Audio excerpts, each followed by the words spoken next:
Bill Clinton is in the White House. The Denver Broncos and Green Bay Packers are headed to Super Bowl 32. Candle in the Wind, the 1997 version, is the number one song on the radio by Elton John. It's probably in his tape deck, too. Average American household income, $38,100 a year. Gas, $1.15 a gallon. And our guest today is coming into his own in the World Wrestling entertainment world, transitioning from running the magazine to running much of what you saw on television as a head TV writer, as one of the architects of the Attitude Era.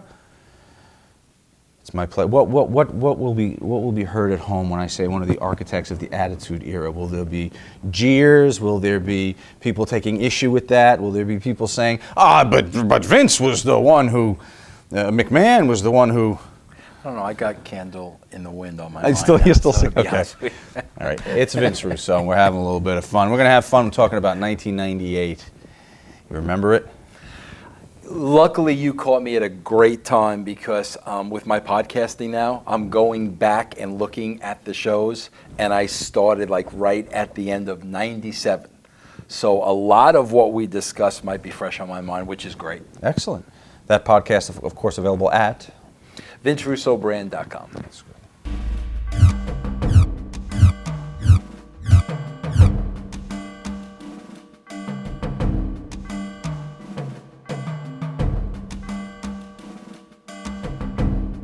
Whose idea is this to have an NWA angle?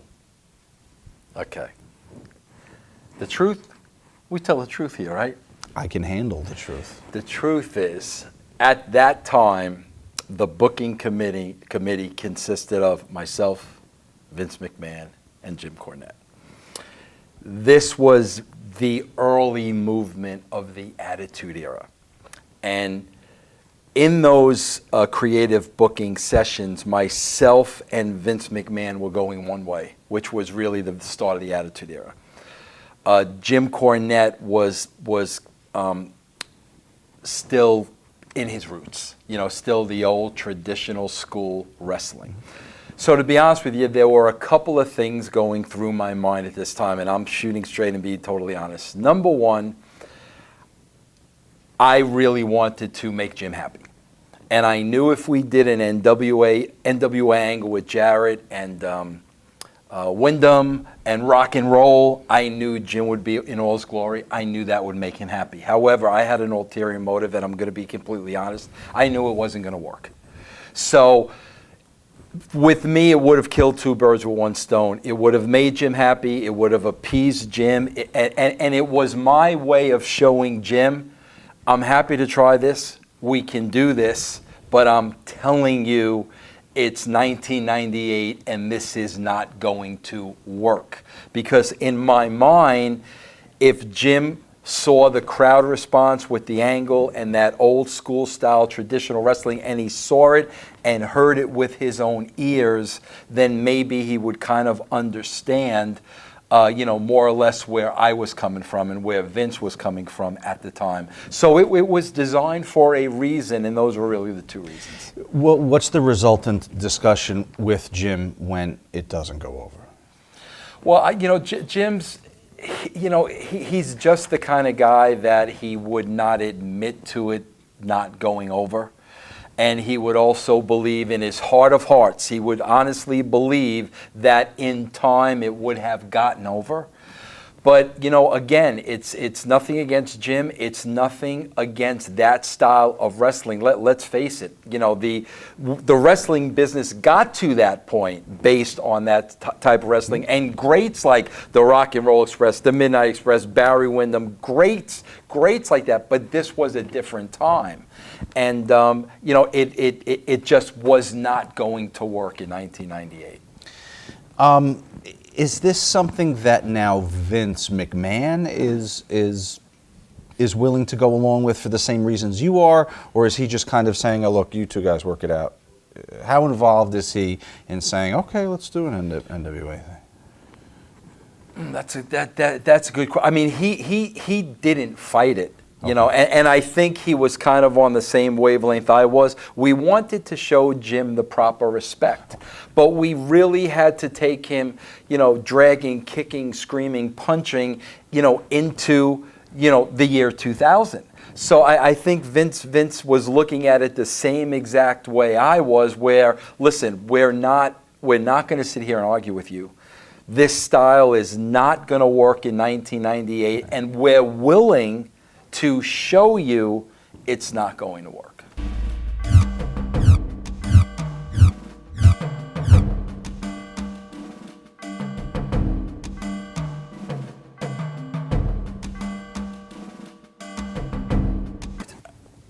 There is no push in wrestling.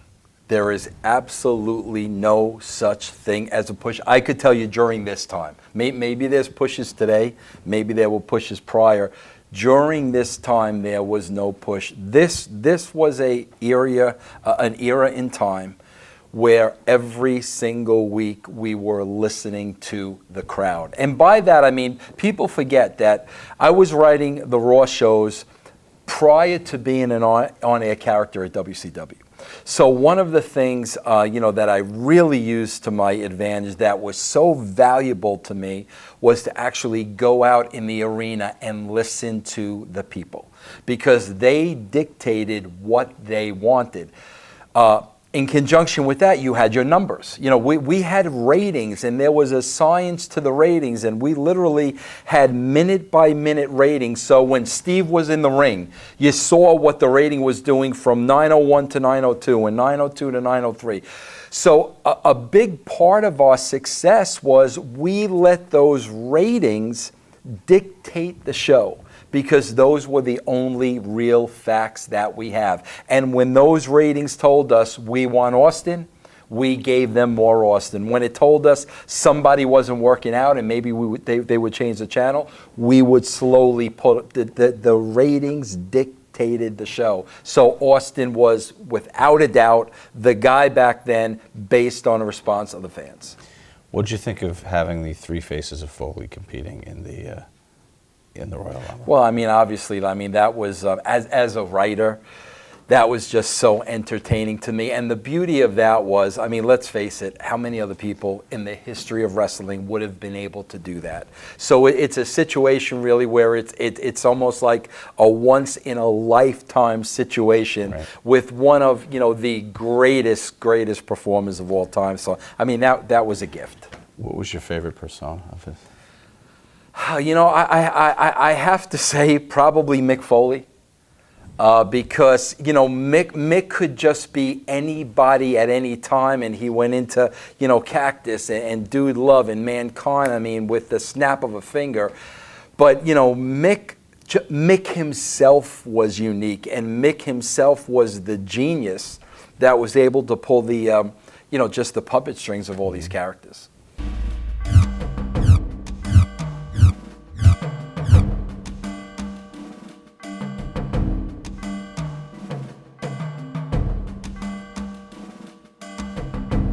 Shawn's kind of an interesting character in his political wranglings in the business. Are there any doubters when this happens that maybe this is because Shawn's scheduled to lose a title at WrestleMania, a way out, and not a real injury? You want to know what the truth of this is, in my opinion? Okay, yes, there were many people that believed, Shawn was, Shawn was working it. There was, nuclear. I just started a new column, nuclear heat. That's my new thing. So somebody said that I had nuclear heat with TNA, so I stole the nuclear heat. But there was nuclear heat at the time between Shawn and Vince. The reason why I know that is because I was the liaison, right smack in the middle. Vince was not talking to Shawn. Shawn was not talking to Vince. Shawn would tell me what to tell Vince. I'd go tell Vince. Vince would tell me what to go tell Shawn. So I was smack in the middle of it. But I have to say this, and I was there to witness all this, and I didn't appreciate it. And I mean, I've seen it numerous times since. In my opinion, if you go back to pre-Attitude years, I'm talking about 95, I'm talking about, the Goon and TL Hopper and all those guys, okay? If you go back pre-Attitude, there was one guy that was literally carrying the company on his back while the company was desperately holding on, and that was Shawn Michaels. You know, he was the champion. I can remember the programs with Vader, and I can clearly remember Shawn was a company guy when he was the champion prior to the Attitude Era. Whatever the company wanted, Shawn did. I can tell you that firsthand. I was there. When Austin came along and Austin started getting hot, I literally could see Vince McMahon kick Shawn to the curb like yesterday's news. It's time to go with the hot new toy. And that, in my opinion, that's what Vince was doing. And that's what triggered Shawn's anger. And my opinion, I think he had every right in the world to be upset. How does a Vince McMahon kick a talent to the curb? Is it less TV time? Is it losses on television? Like, what is that kicking to? Attention. Just attention. Personal attention. Personal attention. Back in the locker room. I remember when the day Steve Austin won the WWE title for the first time, Vince McMahon at the next TV said to me, Vince, Steve is your number one priority. Nobody else matters. You're to be with him, 24/7, 24 hours a day. He is the guy. So it was really just personal attention. Whereas when Vince needed Shawn, prior to the Attitude Era, Shawn was the guy. All of a sudden now he's got this new guy that's on fire, and all of his personal attention is going to Steve. And I think Shawn took that personally, and quite honestly, I didn't blame him. I saw it with my own two eyes.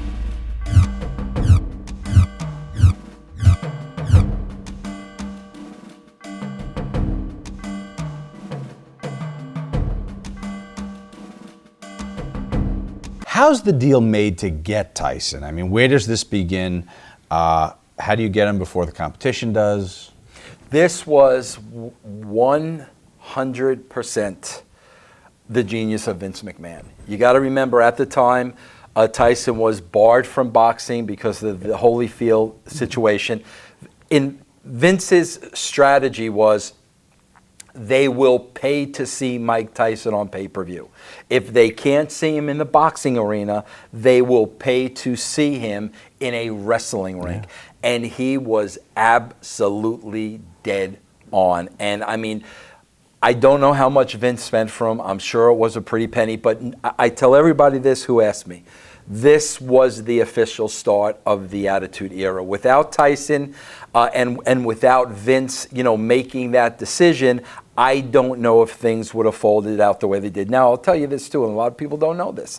I think at the time Vince had ulterior motives, because if you ask me, I think Vince was interested in managing the career of Mike Tyson. When he went back to boxing. Yes, because Shane was with Tyson 24/7. So I think with the situation that Tyson was in at the time with boxing, I think in Vince's mind the wheels were turning. Not only would this be a great coup for the WWE, but maybe once Tyson sees what I did for him here and what I did for his, he was getting bad press at the time, but what I did for his PR here, maybe I could take this to the next level. And I believe that was an ulterior motive of Vince. And like I said, that belief comes from, Shane was with Tyson like 24/7. So I think there was a little bit more going on there than meets the eye.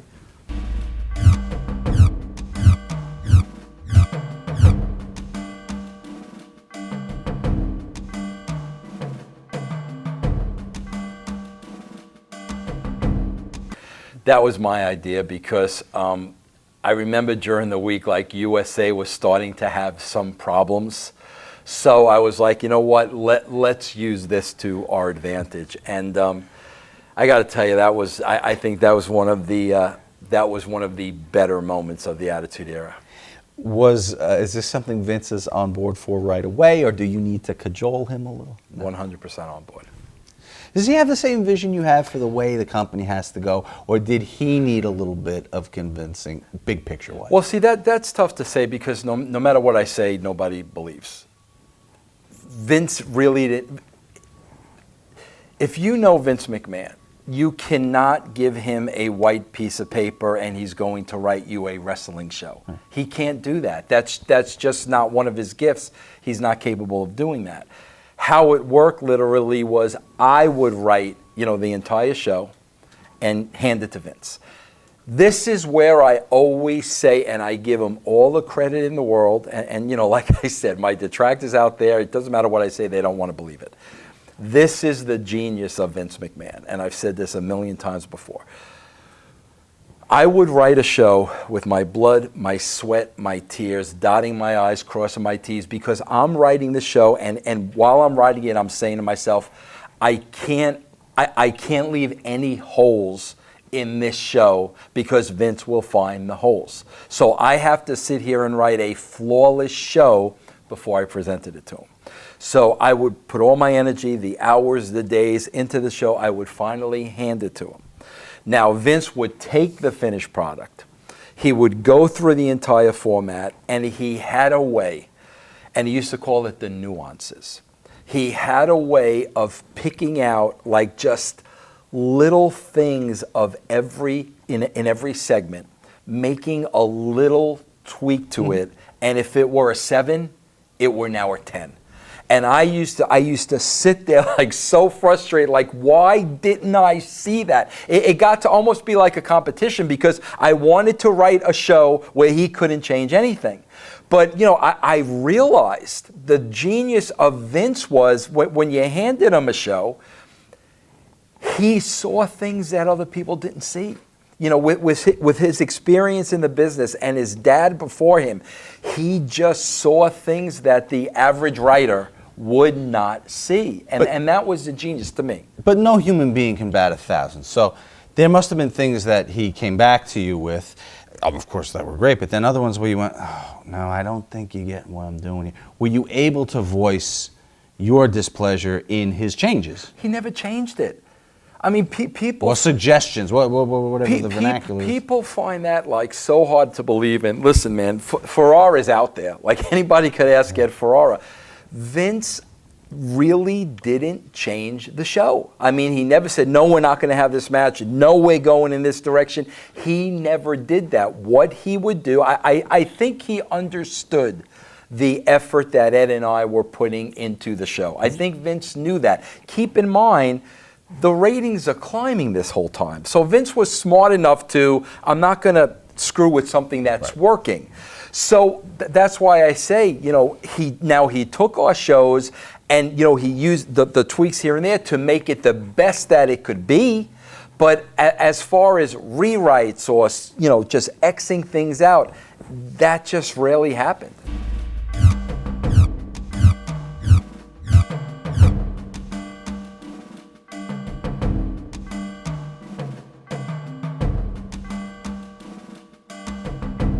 First of all, why the Chainsaw Charlie gimmick and not Terry Funk?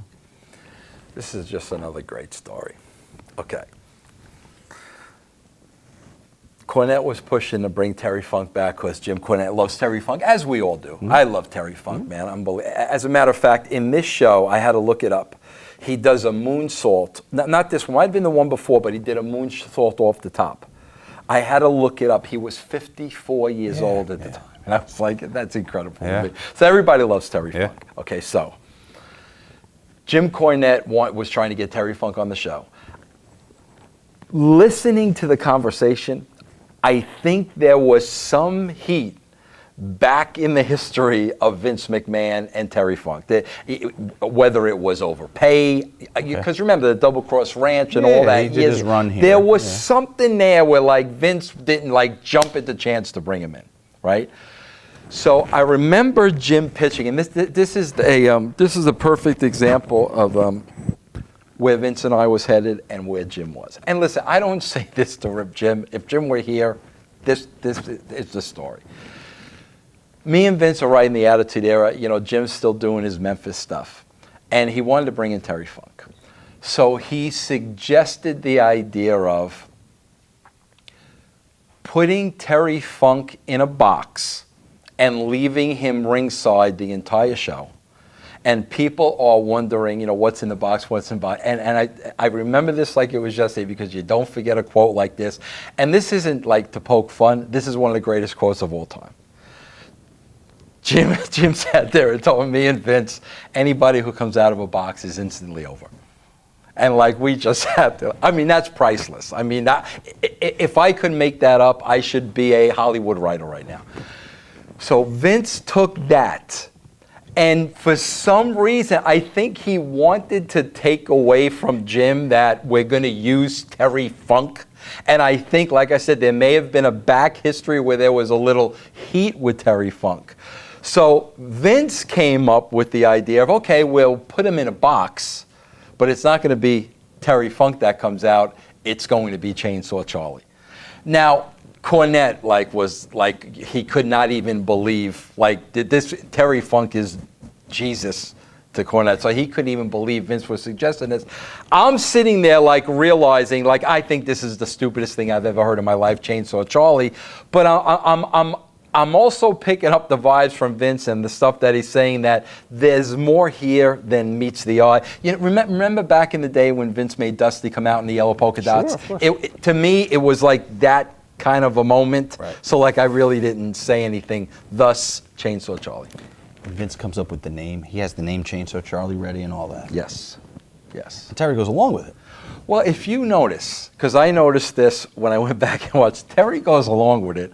But if you notice, during one of the live shows, at some point, Terry lifts up the stocking to show everybody it's him, and then he pulls it right back down. So it's like Vince was trying to get over on Terry, and Terry the professional was saying, you're not going to get over on me. Those are the little things like that. If you go back and you look at, you see these little things, and they mean a lot more today. The bump into the dumpster. What's in the dumpster?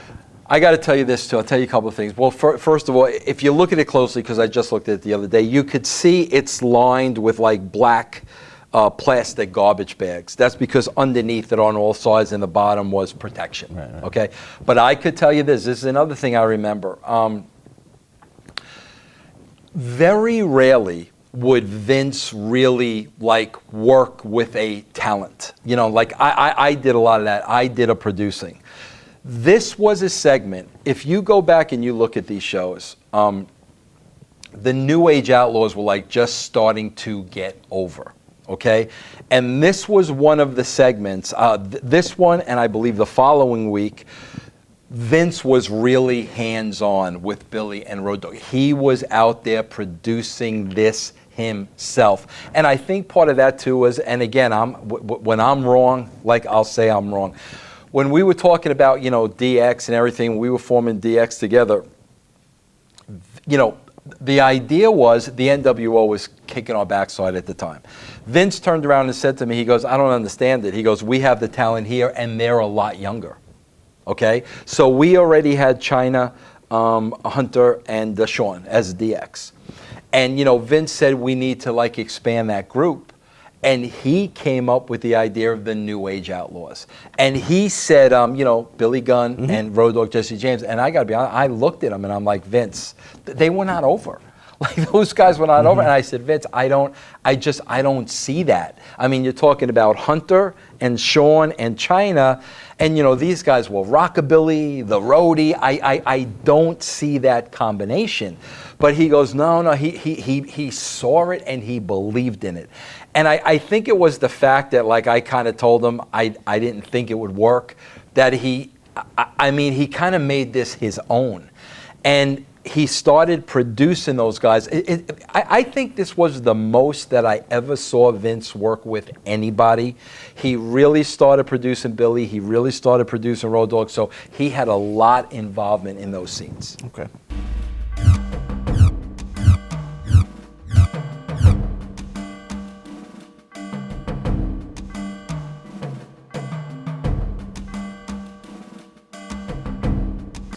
This is Robert Parker. He doesn't make it. Why?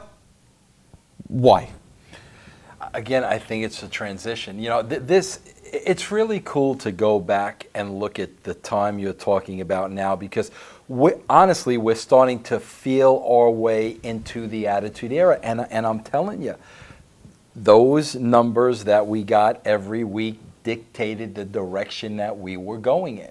So therefore, if Jarrett and Tennessee Lee was a low rating, like all of a sudden if we went from a 3 and these guys came on and we went to a 2.5, why would we go there the next week? That's the problem with today's wrestling. Nobody's looking at the ratings. The ratings would tell them everything they need to know. Nobody's looking at it. So nine times out of 10, if we're talking about a talent that doesn't fly, it's because of the numbers and the crowd.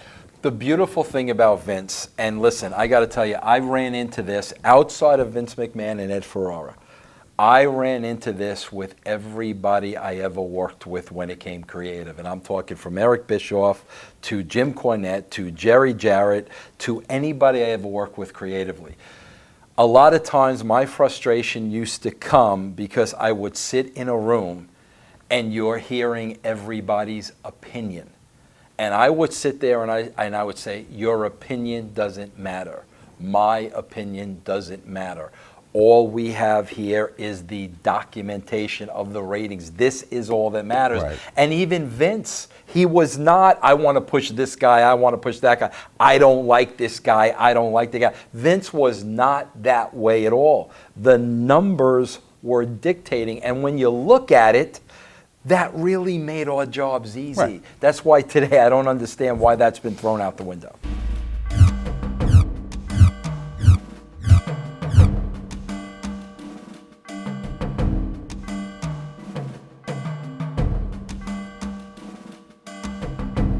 Is she, at this point, easy to work with?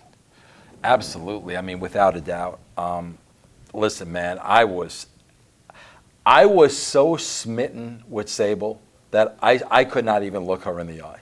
I thought she was the most attractive woman I had ever seen. And all my dealings with her, I mean, she was an absolute, sweetheart. I mean, I worked, really, really closely with her because, oh man, this was kind of like the first diva that was starting to get over, and the guys really didn't like it. It was still really the old school mentality. The guys in the locker room. The guys in the locker room. And I knew this was going on, and I knew she knew it was going on. Mark Mero, who was a great guy, was in the middle of this.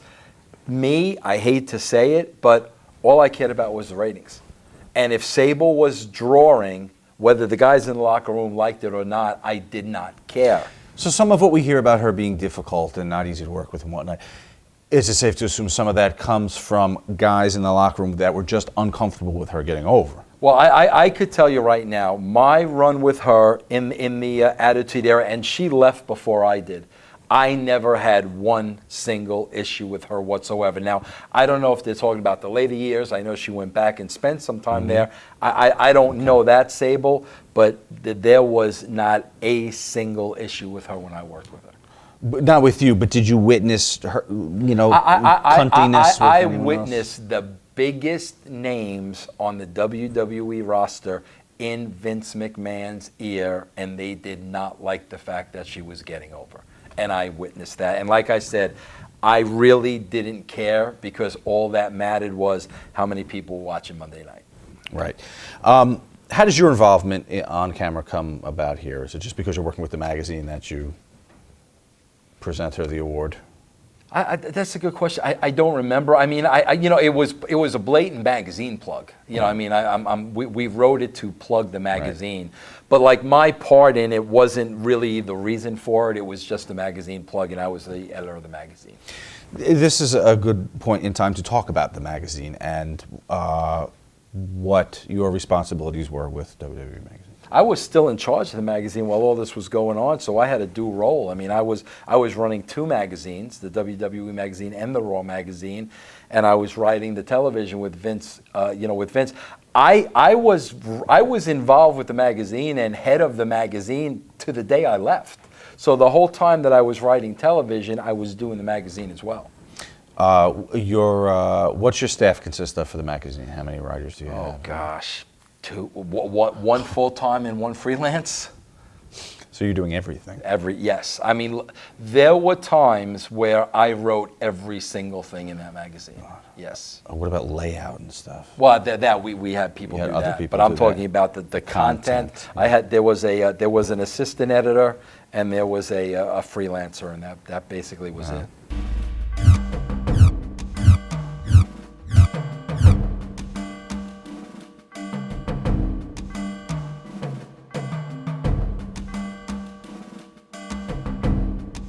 We talked about before Vince kind of making it clear to Shawn that he's got a new wrestling girlfriend.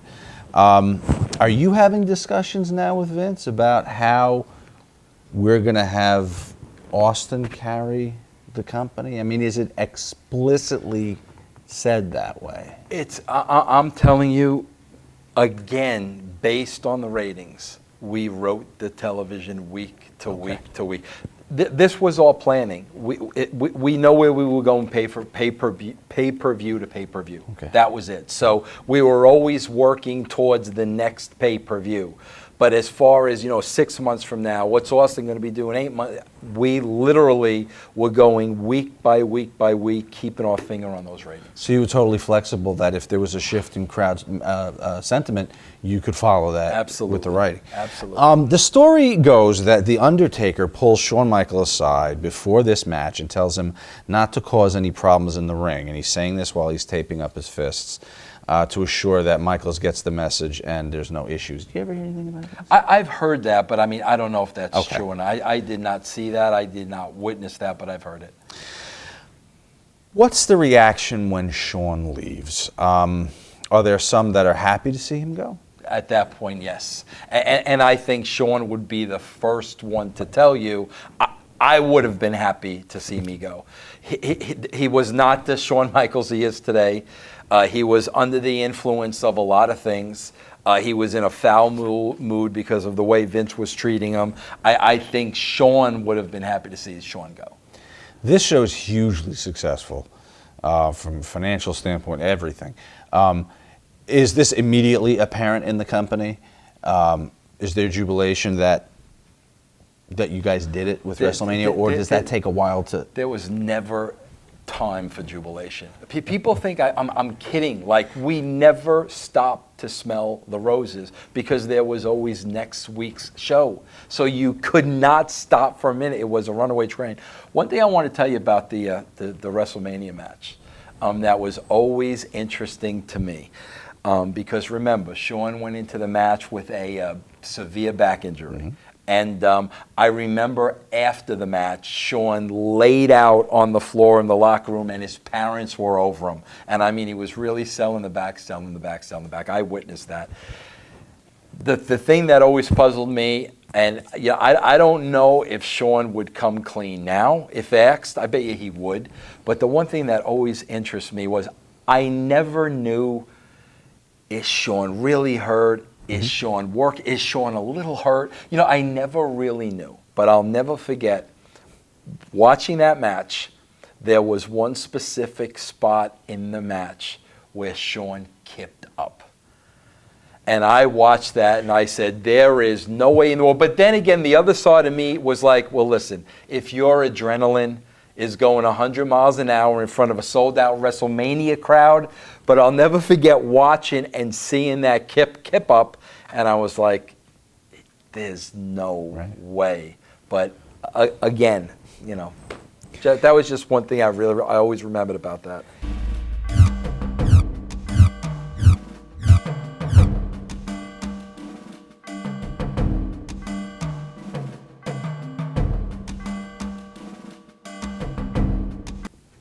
Why? Man, this has a lot to do with it. Sable was getting over huge. I swear to God, Sable, I remember the specific point in time, okay? It was just an ordinary show. Sable was like nobody on the show, not doing anything. She came out, and I'll never forget it, she was like selling a big, oversized plastic chair. I mean, it was like a QVC spot. She was selling this chair on the stage. I'll never forget it because I was in the arena. The chair was on the stage. She came out I swear to you, she got the second biggest pop of the night behind Austin. That's when I went back to Vince and I was like, I don't care who likes it and who doesn't. The response she's getting is unbelievable. At that point, we start giving her more and more and more time. Sonny was so jealous of Sable and was just the biggest headache at the time. And if you go back and you look at these shows, you can clearly see every week we're trying to find something for Sonny to do, to be outside of people, because God forbid we put Sable out there and we didn't put Sonny out. We had to hear it till the cows come home. So LOD 2000, a big part of that was, what do we do with Sonny? Wow. Yeah. So repackaging the Road Warriors. Yes. So Tammy stops bitching. Yes. Horrifying. Yeah. Yeah. And she didn't, by the way.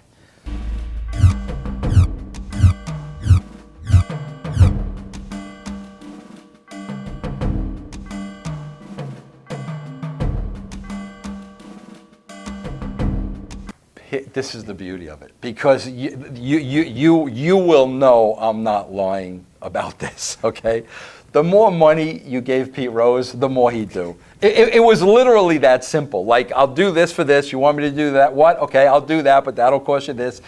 I mean, it was like comical, but he would have done anything based on how much money you were throwing at him. It was incredible. He wasn't hesitant to take the move Not because the money was right, I guess. Not at all. Not at all. No. The only other celebrity besides Pete and Mike is Jennifer Flowers. Now she had the affair with Bill Clinton, kind of an odd fit for wrestling. How is she at this? Now Pete's a natural performer, you could tell, and Mike Tyson was a fan as a kid. How is she? Whenever we brought females in, it was always tough because they were always afraid. Maybe you could remember the name. Who was the one at the time that was like the darling of the internet? Cindy Margolis. Cindy Margolis. There you are. They always came in, and listen, we were always going to push the envelope as far as we could. Well, first and foremost, we were always going to make sure they were safe. So you go into a situation kind of feeling your way around to what they're willing to do. Mm-hmm. Then the wrestlers would get involved and start working them. They would start working them their charm, and they would make it sound like it was going to be the most exciting thing in the world and completely safe. I mean, that's how they sold it. So with the girls, it was a little different. They were afraid. They were skeptical. At times, we had to talk them into whatever they did. But, I mean, I will say, first and foremost, we always made sure everybody was protected. Mm-hmm.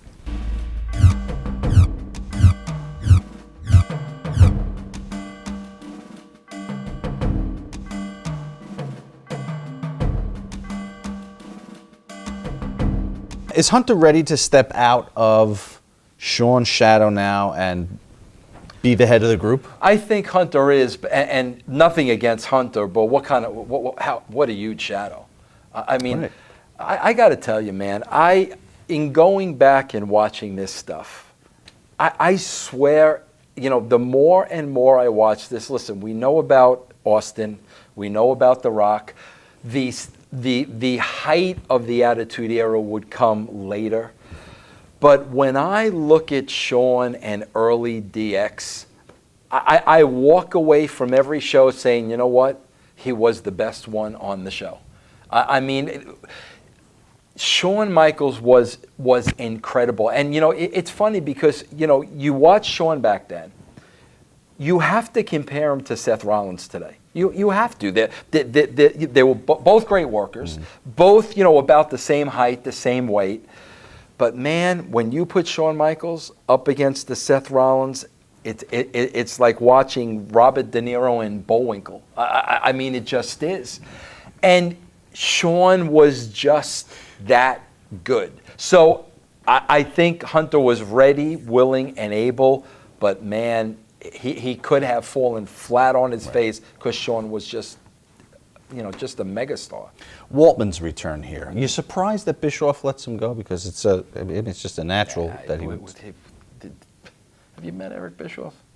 Yes, I worked with Eric. Did you notice any arrogance on his part?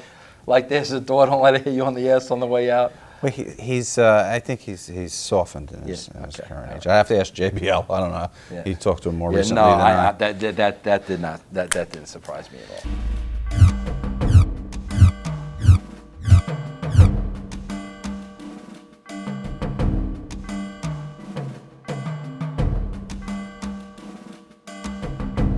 You've got Ken Shamrock. You know, the shoot fighting thing is starting now. So, and you've got Dan Severn.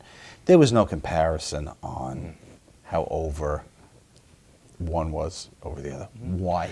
I don't think Dan Severn got it. You know what I'm saying? Like, Shamrock's another one. When I go back and I watch these shows, oh my God, here was an MMA shoot fighter that got it. Yeah. You know, his character over the top. I mean, like, you know, you watch Shamrock and you're like, this guy would kill me if he played a character immediately. Dan was always, you know, that straight-faced MMA fighter. I don't think he ever picked up the entertainment aspect of the business. Shamrock got it, you know, I mean, unbelievably. What was seen in Dan that anyone thought he would, to even give him a shot, just because he was a name? It was worth a shot? Yeah, exactly. It was a name that was worth a shot. Okay. But I just don't think he picked up the entertainment aspect of wrestling. He's showing UFC belts. They show the fight clips and whatnot. There's some working arrangement with WWE, or they just ask for permission? I honestly don't know. I was thinking about that myself. I mean, yeah, because I saw a couple of promotions of like MMA companies at the time, and I'm like, man, that's odd. I don't know what the arrangement was. Severn not working as well as we would have wanted, and here we're still doing the NWA angle. Why is this going on any longer? I don't know. We're afraid to tell Jim. I was going to say, is this still to placate Jim? Yeah. We're in March. Yeah.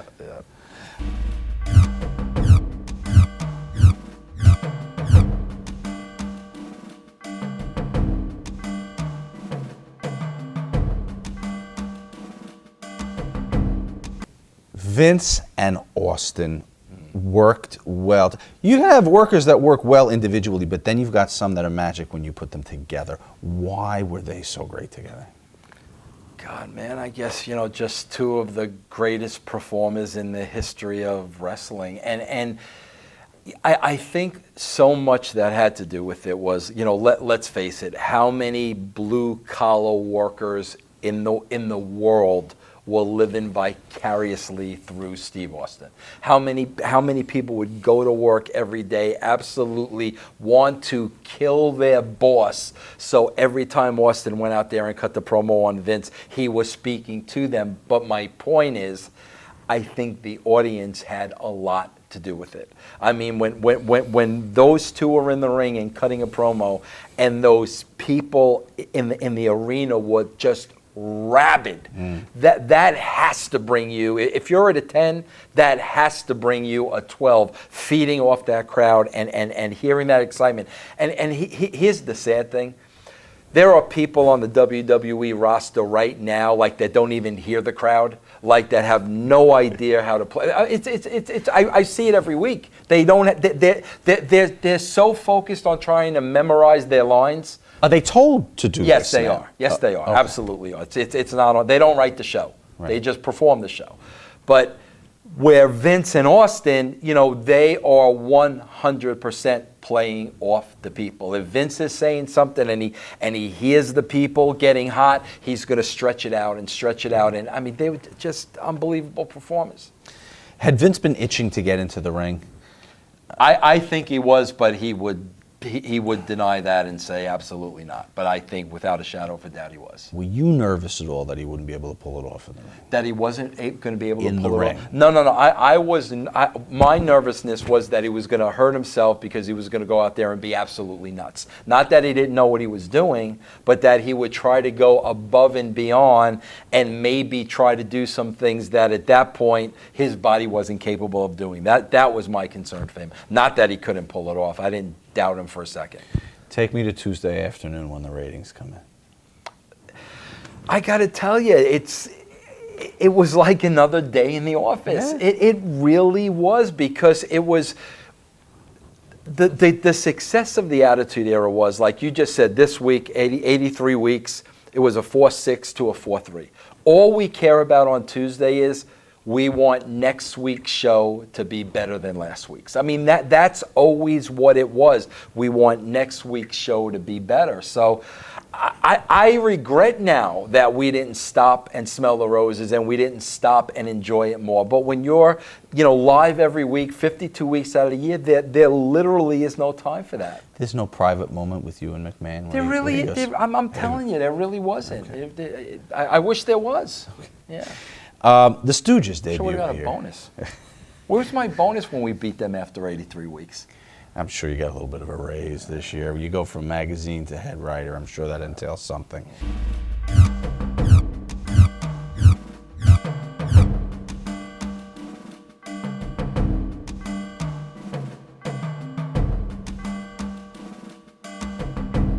The classic television thing, the bumbling sidekick, and tell me about the genesis of it, picking Jerry and Pat to do it. This, without a shadow of a doubt, was the most enjoyment I had on the show, because you know what the beauty of it was, and you'll realize this, because I know you get into acting and all that. I know you love this stuff. Here's the thing, you know how great it is to sit back and you have two former wrestlers. At that time they were probably, well Jerry just said he just turned 70. We just saw him. So at this point they're 60. Yeah. No, wait. No, well, 98. So 54, 50, 55. yeah. Okay. The beauty of this was they had no clue how good they were. They just had absolutely no clue. I used to do their vignettes, and I used to produce them in the back, and I'm not kidding you. I had tears in my eyes. This was the greatest entertainment I had ever seen, and neither one of them had a clue to how good they were. Which is why it was hilarious. Glenn Gilberti points this out all the time. He points it out all the time. I don't know if we had just beaten Nitro and it was a couple of weeks after, but I remember Glenn tells the story that night, their main event was Savage and Hogan. And Glenn will tell you the story that, all day at WCW, this is the night we get the ratings back. This is the night we get the ratings back. They were all excited. They were pumping this match. Our main event was Briscoe and Patterson against the Main Street Bullies. What were they called? Mean Street Posse. Yeah. In the last segment, it blew WCW out. Glenn always uses that, but if that doesn't tell you how old these two guys in their mid-50s were, how over they were in their mid-50s, it was just incredible, man.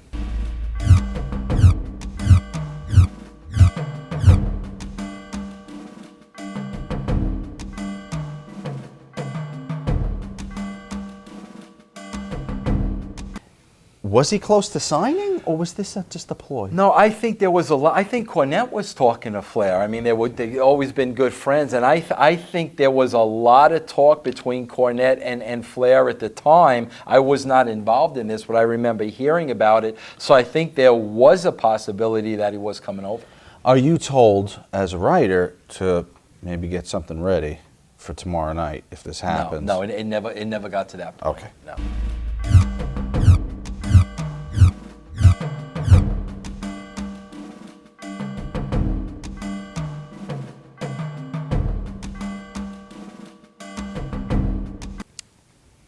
There's a lot of liability with something like this. Did Vince need a lot of convincing to go with a fire match? Not at all. It wasn't even that. I mean, obviously, our biggest concern was, what is this going to look like? Right.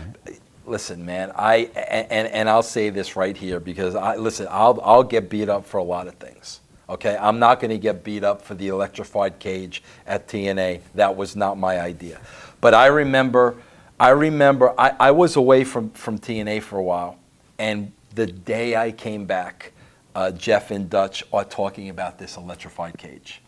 Now, I'm sitting there, and you have to understand, TNA has no money. They have no money for production. They have no money for special effects, nothing. So immediately, while they're talking about this electrified cage, in my mind, I'm like, what what is this going to look at? This is TNA. They're not going to be able to pull this off. Unfortunately, it was my first meeting back, so like I really couldn't say anything. But the reason I bring that up is when you go to the Inferno match. Of course, that is your first concern. But the difference was there was an MVP in every role at the WWE. And you know, no expense was too much. So you knew if we booked an Inferno match, this thing is going to look good. Right. And you know, and that was the important thing. It wasn't a liability or anything like that. We just wanted to make sure it came off good, and I think it did. Do you think it goes too far against the suspension of disbelief with like the shooting lightning bolts and fireballs at each other? We're in a wrestling ring. Yeah. Too much? I think so. Okay. Yeah, yeah.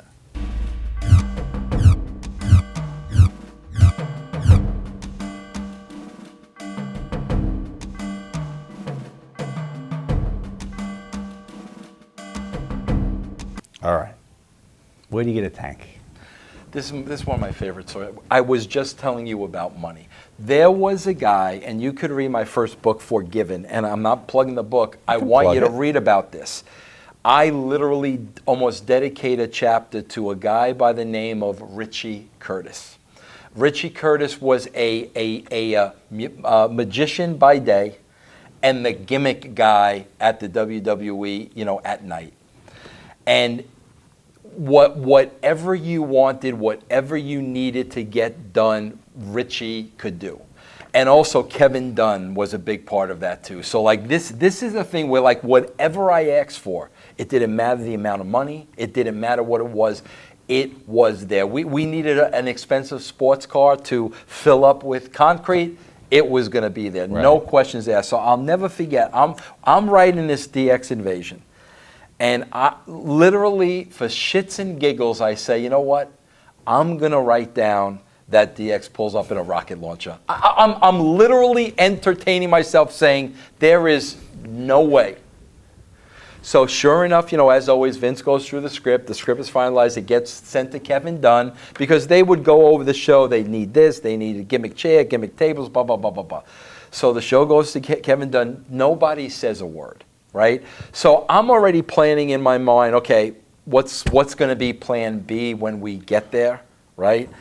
And sure enough, man, we show up at the building that day and there's a freaking rocket launcher there. And I just sat back and I said, I could not believe it. It's the first thing you say, where did you get this? Oh, yeah. I mean, absolutely. I mean, I could not believe there was a rocket launcher on site. And it was Richie Curtis. Richie Curtis had something, but that was also Kevin Dunn again, because that was like a bigger stunt. But Richie Curtis, like when, you know, the Undertaker disappearing in the casket, you know, stuff like that, unbelievable. Any good behind the scenes stories of shooting this, pulling up to CNN and the Scope, I guess it was, right? They were in the really, Scope that night. This was the beauty of the Attitude Era. We had no idea what was going to happen. And the cameras are rolling, and you don't know what's going to happen. You just don't know. The boys have to be prepared for whatever is going to happen. It's great TV. The episode gets a 5.7. What was last week's rating? 2, maybe? 2, 3. Was it 2, 3? Okay. And what this do? 5.7. Were there fears that WCW would retaliate and come to your show with they were done at rocket launches? They were done at that point. Really? So never even a thought? No. Wow. Where does this rank with those important Monday Night War moments? I mean, you talked about Tyson really being the kickoff of the Attitude Era. Well, I don't think it was just this. Listen, I'm a big proponent of this, and I tried to do this at TNA, and they just did not have the balls. It's that simple, okay? I'm a big proponent of this. If you're number 2 You throw the kitchen sink at number one. You do everything to antagonize them, to make them take their eye off the ball, and any spotlight they give you is going to work to your advantage. So you throw the kitchen sink at them. So a plan was put in place. You know, how are we going to irritate, WCW? We're number two. We need to throw the kitchen sink. On the other side of the coin, when you're number one, you should pay absolutely no attention to number two. Number two doesn't exist. So the DX invasion as a whole was huge. And I'll tell you why I think it was huge. Because I think people at home were literally sitting there, like literally saying, I can't believe they had the balls to do this. I mean, I remember, Road Dogg and those guys going to CNN. That was a total shoot. We didn't know what was going to happen. We didn't know if they were going to get arrested. We didn't know if they were going to get thrown out. But I imagine that people were sitting at home just saying, I can't believe they have the balls to do that. And that's what it was. I mean, so it was just the idea as a whole.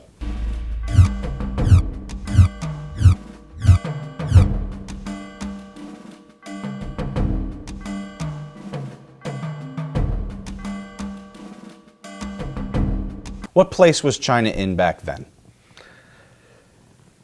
I think if she could go back and change this, she would, because I think she was in the wrong place. Because the place she was in was Triple H dictated everything she was going to do.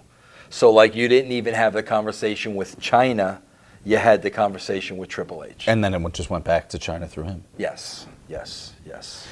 How was she in the ring? What'd you think? Well, I don't think how she was in the ring mattered. She didn't really need to be a wrestler. I mean, that's not how we portrayed her. She was portrayed as just a gorilla and a monster, and the ninth wonder of the world. So she just really needed to go in there and use a couple of power moves. I don't think she really needed to be a wrestler. As a matter of fact, I think that would have watered her down. You think it's ironic that for years the Road Warriors were always, it was always said about them that they wouldn't sell for anybody, and Hawk is taking bumps here for Chyna. Yeah, yeah. And didn't have a problem with it? No, no. You got to remember, with the Attitude Era, and this was the good thing, I can remember early on, there was a lot of resistance. I can literally remember, like one of the first shows we wrote that was Off the Hook. I can remember Pat Patterson literally coming up to me, not saying anything, but laughing in my face. He laughed at me, like he was like entertained by it. He laughed at me. But the beautiful thing about this was, unlike WCW, as we started doing it, and the ratings grew and grew and grew, and we beat Nitro, and the ratings grew and grew and grew, everybody got on board. And reason being, at the end of the day, everybody on that roster was making more money than they ever made before in their lives, and that's all they cared about. So once we started being successful, man, you very rarely got a talent saying, you know what, that doesn't work for me, brother. I mean, you very, very rarely got it. So it really made it easy.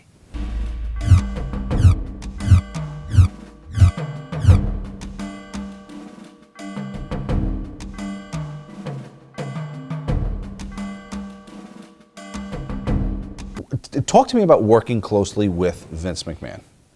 Are you on call 24 hours a day? You're on call 24 hours a day, but here's the thing that I have to say, because I am a workaholic, especially back then, okay?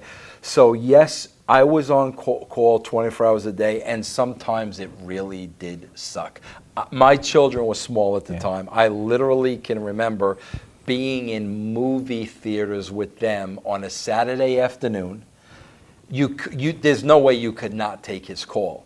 Okay, I had to get the boys up, because I couldn't leave them in the arena by themselves, and I had to take the call. I had to get them up, bring them in the lobby, and they wanted kicking and screaming to go back and see the movie. Keep them quiet, because I couldn't let Vince know. God forbid he knew I was with my family. Okay, so you're kidding. So you were kayfabing the fact that you were with your children? Yes, it was that taxing. But I do have to say this, man. I was the kind of guy that I could not wait to get to work back then. And I never wanted to leave the office. So I was there at the crack of dawn, and I was the last one to leave. But I will say this. No matter what time I went in the morning and no matter what time I left, Vince McMahon's car was there. And when you see that every day, you can't help but to give the guy 150%. I mean, right. Every day. I mean, no matter what time I got, no matter what time I left, he was there. So it's not, he wasn't like one of these bosses telling you to do all the work. Right. You know, I had that in other places I went to, trust me. He was working as hard as anybody else there. And, you know, when you saw this and, you know, you lead by example. Right. You follow suit when that car is in the lot. What was he driving at the time? I don't remember. You really don't remember? A Bentley, I think. Well, Bentley. I think it was a Bentley. Good for him. Yeah.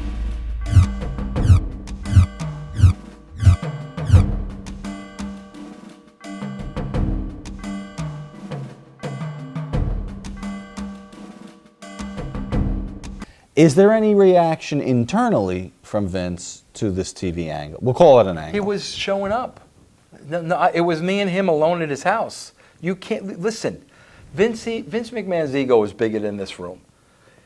Mike Tyson could have challenged Vince McMahon and he would have wanted to show up. The guy's got an enormous ego. I think we know that. So he expressed wanting to go? The only reason he did not go was because Stephanie was graduating from Boston College the same day.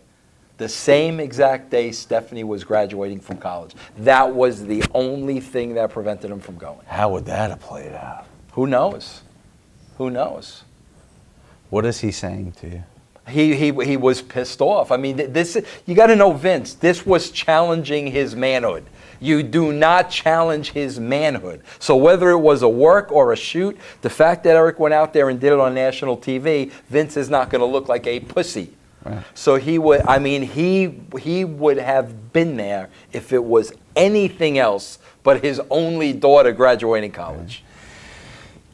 In a shoot, who's your money on? I think Eric would have tucked his tail and ran the other way. It wouldn't have even gotten physical. No, I don't think. I think he would have been flabbergasted. He wouldn't have known what to do. Just like, DX pulled up to the building. What did Eric do? He ordered for them to lower the gates. Right. That's what he did. I think it would have been the same exact situation. Is there any chance, or is this all fantasy, that they would have met, worked something out, and did some kind of angle where they were beneficial, to both companies? Absolutely not. Okay. No.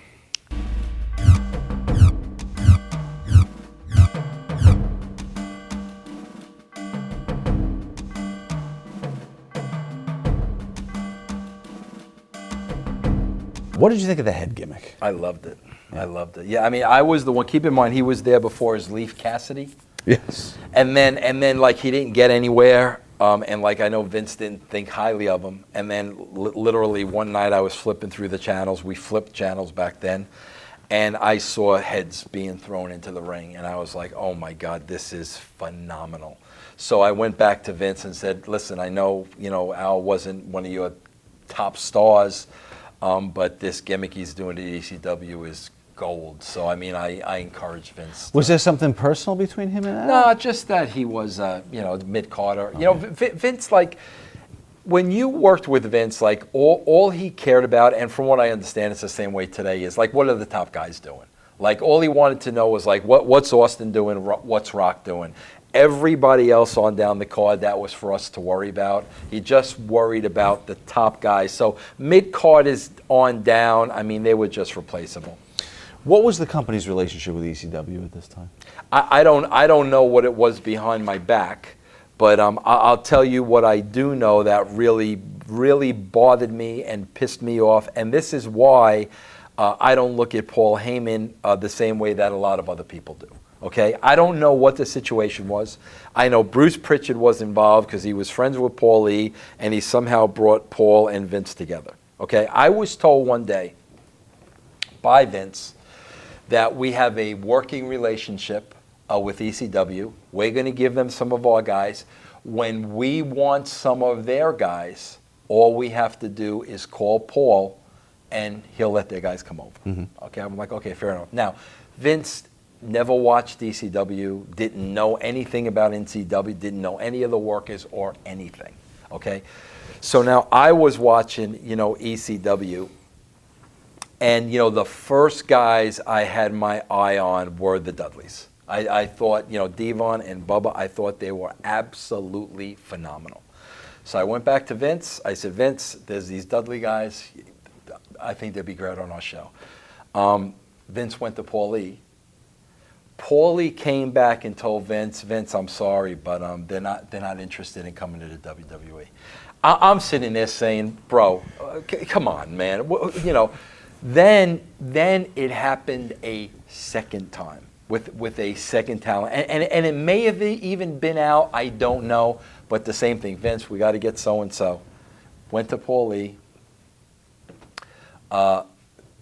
Sorry, Vince. They don't want to come.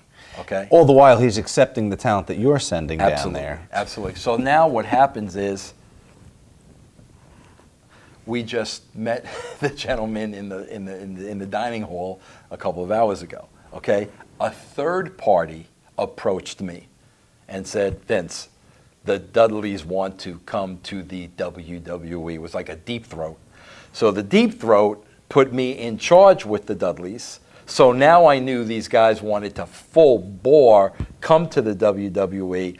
I set up a meeting with Devon and Bubba and Vince McMahon, and then the Dudleys came in. So this is through a liaison who's not a wrestler, yes, not employed by ECW or WWE, but knows you and knows them. Yeah, and then Taz was the next guy to pretty much follow suit the same way. Okay. So that's why, listen, Paulie, is a saint in professional wrestling, but when I look back at, thinking he was holding guys back, that just really bothered me.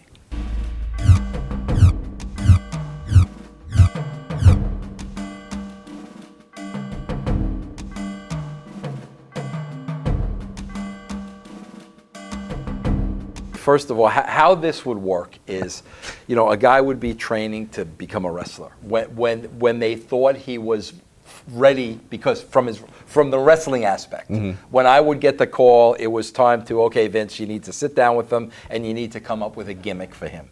That's why, I sat down with Adam Copeland, with Edge and Christian, and that's what I did.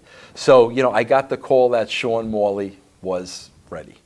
So I spent a little time with Sean, and the guy was so heavy into politics. Yes, okay? First of all, I don't know about politics. I don't care about politics. I've never voted for a president in my life. So I can't write a political character for Sean Morley. I can't. I won't know what I'm doing.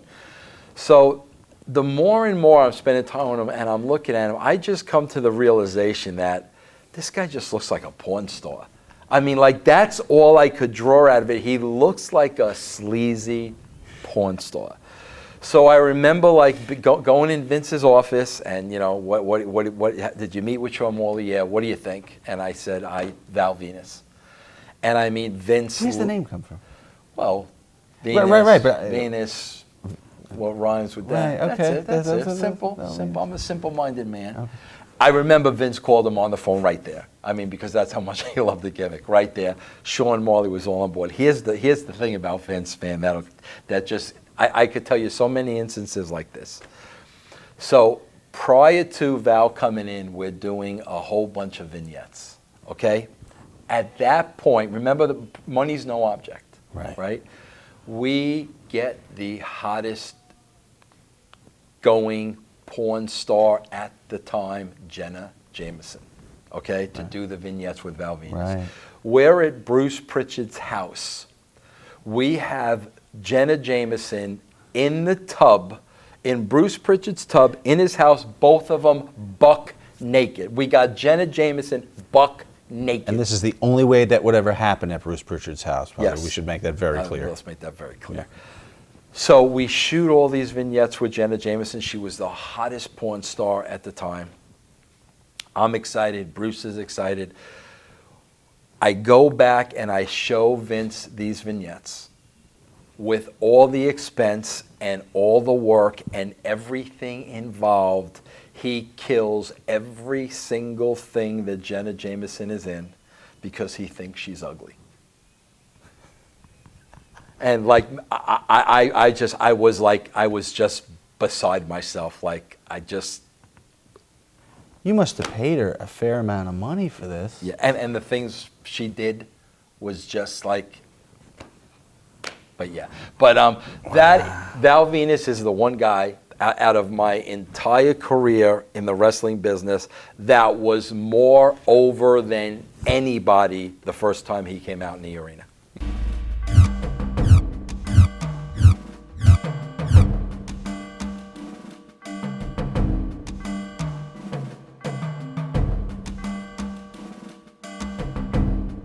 Droz suffers a career-ending injury just a year after he starts. How much potential do you think he would have had long-term had that not happened? It's hard to say because he was still developing. You know what I'm saying? Like, he had a great character, he had a great personality, but I really didn't get to see like how he was on the mic. You know, I mean, at those beginning stages, I mean, you could see it was there, but we really hadn't gotten to the point of defining it yet. So I mean, that's really hard to answer because I hadn't seen enough. How do you think he was as a fit with LOD? Probably a force. Okay. But did they need a third member? No. Just a spot for Droz. Yeah. And a spot for him to learn too. You know, there's a lot of that involved too. You know, on why you'll put him with so and so. Because there's something for Joe and Mike to teach him. Yes. Okay. Yeah.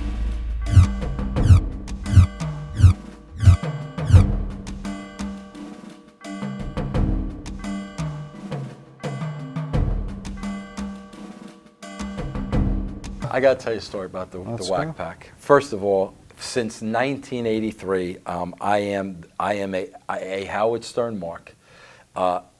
If I could be anybody, I'd want to be Howard Stern.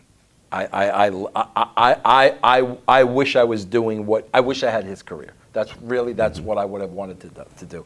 So obviously I was a fan of his show, and I was watching all these Whack Packers, you know, like weekly, you know, and Stern was hot at the time, and I'm like, we got to bring him on the show. So I'll never forget, because it hurt me that day. It really, really hurt me that day. I'll never forget. We're at the gorilla position, and it's time for the Whack Packers. And I'll never forget this as long as I live. Paul Bearer is standing there, a man that I cannot describe to you the amount of respect I had for this man. I mean, what a tremendous, tremendous talent. So here they march out in front of him through the gorilla position, out the curtain, and like he's looking at him, you know, like this. I'm bringing up the rear because, listen, it was a shoot with these guys. Like Hank, the angry dwarf, was the angry drunken dwarf, was really drunk. Of course. All this was a shoot with these guys. They were like just lunatics out of their mind. So like I was kind of the wrangler because I was marking out. They were the most real thing on that show. Yeah, right, exactly. So they go and you know, Paul's going like this, blah, blah. Then he sees me looking up the road and dead serious. He was hot. Dead serious, he looked at me, he goes, you just succeeded in killing the wrestling business. And I mean, I felt so, there was part of me that felt horrible. It was a joke. It wasn't a joke, he was really upset. But there was a part of me that felt horrible because this was an iconic figure. But there was the other part of me that was like that was kind of a compliment.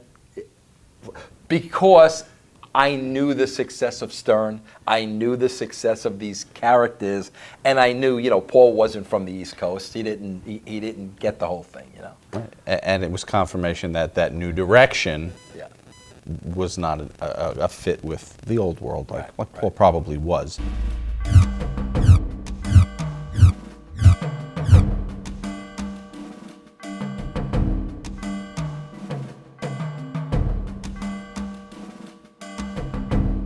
I'll tell you a great Vader story. We had a live Raw, and Vader was the first one out the chute for the live show. Vince is sitting at the gorilla position where he always was, and it literally is a minute to 9. Vader's nowhere to be found. Vince is going freaking ballistic. Okay, where's Vader? Where's Vader? Where's Vader? Bruce is running around looking for him, and Bruce is saying, hold the intro. And Vince says, we can't hold the intro, we're live, damn it, the whole 9 yards. No Vader, no Vader, no Vader. Vince has he's got to shoot the pyro. That's how we opened every show. The pyro, blah, blah, blah. Here comes the pyro, blah, blah, blah, blah, blah. The announcers are on. He's telling the announcers to string it out. He's going absolutely ballistic now. No Vader, right? So now all of a sudden, nobody can find him. The announcers, you can tell that, okay, the announcer's talking a little too much. Something's wrong. I think Vince sent the opponent first, but still we didn't know, is there going to be a match? We don't know what we're going to do. It's live TV. All of a sudden, from underneath the stage, Vader comes walking out, pinballing into the walls, not knowing where he was. He was under the stage stretching when the pyro went off right next to him, almost deafened him. And he came out could not even walk a straight line, was bouncing off the walls, and had to literally walk directly to the ring. Maybe that's why we took the mask off him. Wow. Does that warrant taking the mask off? No. Was he covered in soot and black? I'll never forget that. Only he could have done that. Only he could have done that.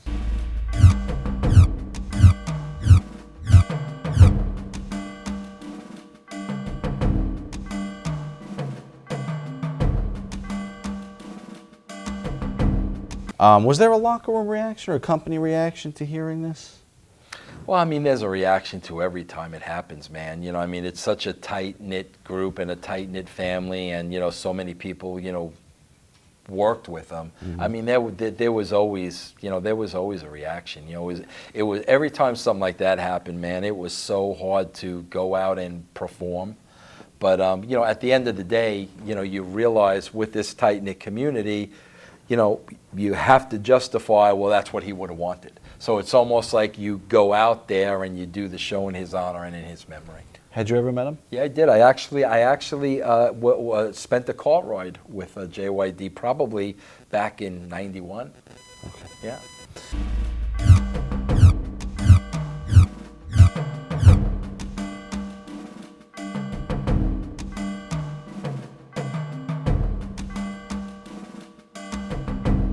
Is this a shoot? Oh, absolutely. You can go back to the week before he started the NWA thing. This is probably an early episode in January '98. He shot all over me on TV. Basically there's a Yankee in the office and this, that, and the other thing. Right before the NWA. So, again, this isn't Jim in particular, but this is the issue that I had with a lot of guys, who fell under that umbrella. Jim had an opinion of what professional wrestling was still supposed to be in 1999. His opinion didn't matter. Nobody's opinion mattered. All that mattered is this is a business. You got to get as many eyeballs watching your product as possible. Sure. You sell more merch, you sell more house show tickets, you sell more pay-per-view buys, et cetera, et cetera, et cetera. So, this was always one of the issues with Jim. This was his opinion, but it's not about opinion. But is it okay in a way that he does this as a shoot on the air? Because we're in an era now, we're going towards the Attitude Era, where he may not realize it or not, but he's participating by doing this in your brand of wrestling and not right. But not only that, what he really doesn't understand is, as more and more and more people are going with this, he's making himself look silly because with what he's talking about, he's kind of in the minority now. So it's but like I said, man, if it's good TV and he wants to go out there and shoot, then let him go out there and shoot.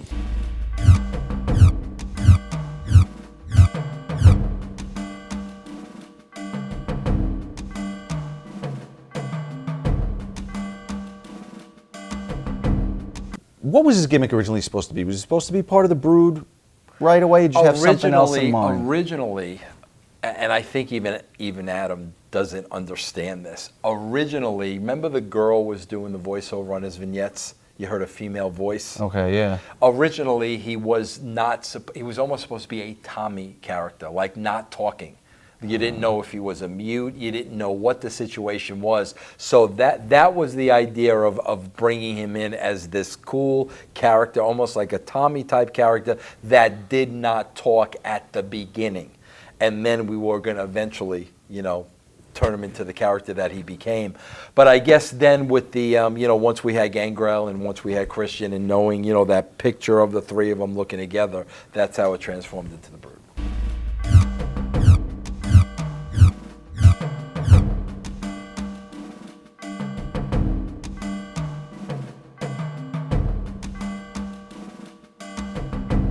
Now, Austin specifically, how dangerous is him going down with the staph infection at this point? Because he's the world champ, he's the star of your TV show, and you got a pay-per-view a week away. Are you scrambling for a plan B? Well, but again, this is the beauty of the Attitude Era and getting everybody over. In other words, if an Austin gets hurt, it doesn't all come crumbling down. You have so many other strong players in place that if you got to switch out parts for a week or 2 weeks or a month, you can do that. That's the importance of getting everybody on the roster over. It says that Vince actually needed to be convinced by his road agents that he should cancel some of the shows to let these guys heal up and get ready. You've got, was it Lanza, Gurria? What are Vince's relationships with his road agents? Are they his closest confidants? Well, I'd say not really, but Pat was. I mean, Pat was always the guy, and still is to this day. I mean, Pat was the confidant, without a shadow of a doubt.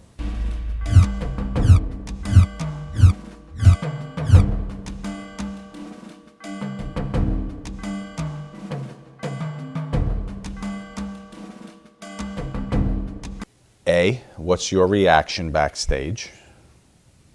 Horrified.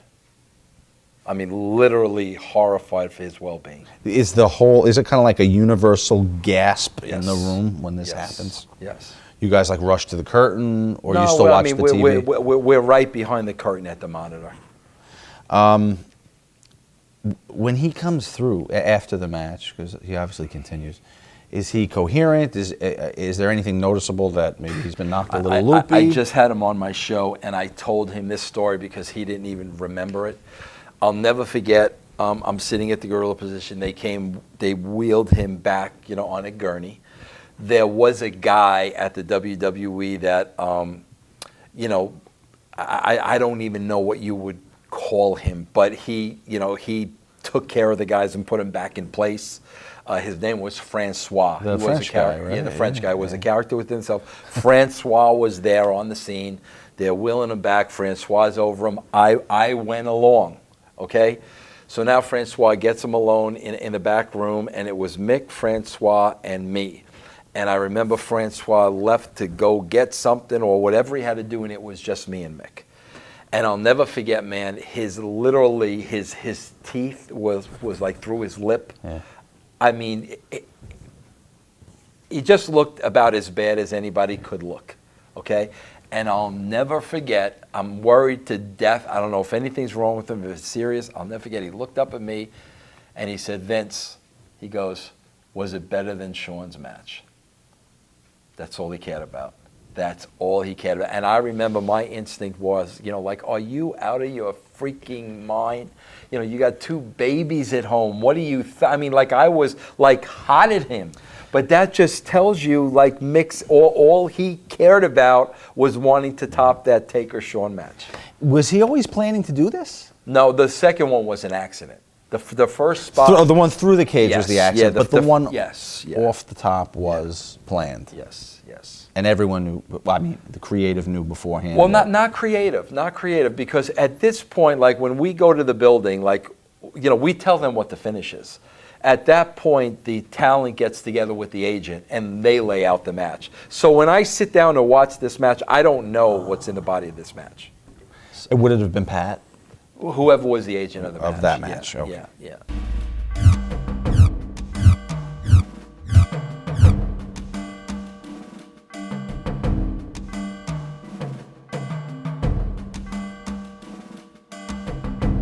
Why was the decision made to go with Ken? Just because, again, listening to the crowd, listening to him being over? Yeah, I mean, I like I said, I'm going back and looking at some of these shows now, and I'm like, God, why didn't we have Ken and Austin? You know, I mean, how huge would that have been? How good would I wouldn't have even known. Like looking at it, I was like, how would I have written Austin versus Ken? Because there was a point in time, coming off of The Rock, where, I mean, the guy was over huge. Yeah, I mean, he was the working the top of the card. Was there ever any consideration to give him a title? God, I don't remember that far back, and I wish I knew because, like I said, I'm watching the show now, and I'm saying, why didn't we book him with Austin? Okay. So like, I don't know. Mabel won in 1995. I don't think they were listening to the crowd. No. Vince likes his big guys. And he wanted to give. That's an example. Wanted to give somebody a push, right? But they weren't buying it.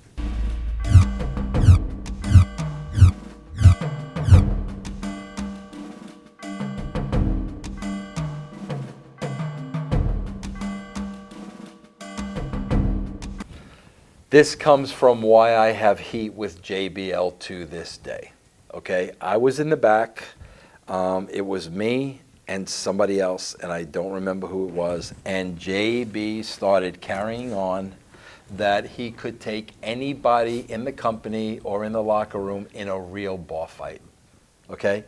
Now, first of all, like, I was not a big fan of JBL personally. I thought he was a big bully. I thought he was a loudmouth. So all I had to do was sit back and hear him say how he could take anybody in a bar fight. Now, keep in mind, while he's saying this, I know some of the guys in the locker room. And while he's saying this, I say to myself, you know what? I'd love to see that, So sure enough, the next TV session with Vince, I pitched it. I said, Vince, listen, I pitched the whole idea of the Brawl for All. Let's do this. Guys were bonused if they did it. They got more money. That was the enticement to do it. It was so funny because, like, the first rounds, being in the arena, people thought it was a work. People were like, what? Why are they dimming the lights? Why are they doing this? They thought it was an absolute work. By the time Bart Simpson started rolling guys' eyes in the back of their head, Bart Gunn, yeah. People knew it was not a work anymore. And to see Bart drop JBL, I'm not going to say that was a sad day. I thought it was a great day. This is what I'll never forget, though, man. I swear I'll never forget this. The Godfather. Yeah. This is a guy that's the real deal. This guy will kill you. I mean, he's the real deal. I'll never forget. I mean, literally, anybody can go back and look. Bart hit him so hard, his eyes rolled to the back.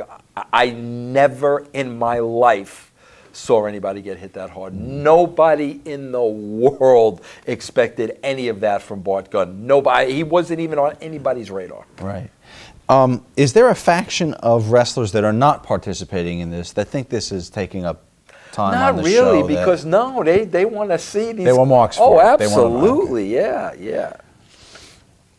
And another big controversy too, huge controversy, was Mero, because Mero wasn't a guy that was liked in the locker room because of Sable, and he was a Gold Gloves legitimate boxer. Mero was, and he felt that he beat JBL beforehand, and he felt that he got totally screwed out of the victory, because nobody liked him, and he was hot. I mean, he was legitimately hot. Who were some of the tougher guys in the locker room that didn't participate that you were surprised or you thought maybe had a good shot but just chose not to do it? Well, God, man, the entertaining factor at the moment was JR, bless his heart, just spoke to him a week ago, was just telling anybody that would listen how Dr. Death was just going to walk through this thing. And like it was getting to the point where like even Vince was like rooting against Dr. Death. Like everybody was rooting against Dr. Death. And then of course, he lost. But, with all due respect, I think he really tore his thigh muscle up to his, a really hideous, horrible injury. Mm-hmm. But I think Severn was with the company at the time, and he didn't participate in this thing. Right. I don't remember, did Blackman participate? Yeah, he's the one that beat Mark Merrow. And then what happened? To who? To Blackman. Who took Blackman out? I don't know. Maybe no, he might have pulled out or something for some reason, but Steve Blackman was the real, just if he had like this much of a personality and could cut this much of a nothing against him, that wasn't his tool. If he could have cut a promo, that guy could kill you with his bare hands. Mm-hmm. He was the real deal. Who was your money on before it had started to go all the way? Probably Godfather.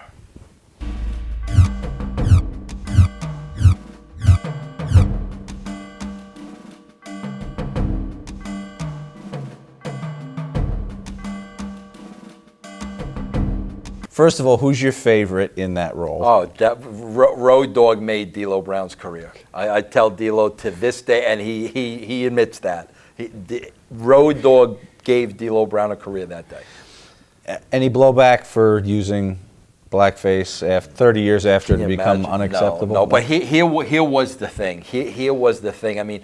This is what sucks so bad about the wrestling business today. I cannot tell you the last time a chance was taken in the wrestling business. This was a thing up front where you knew this was going to be really, really good, or this was going to be really, really bad. There was going to be no in between. And I knew that going in.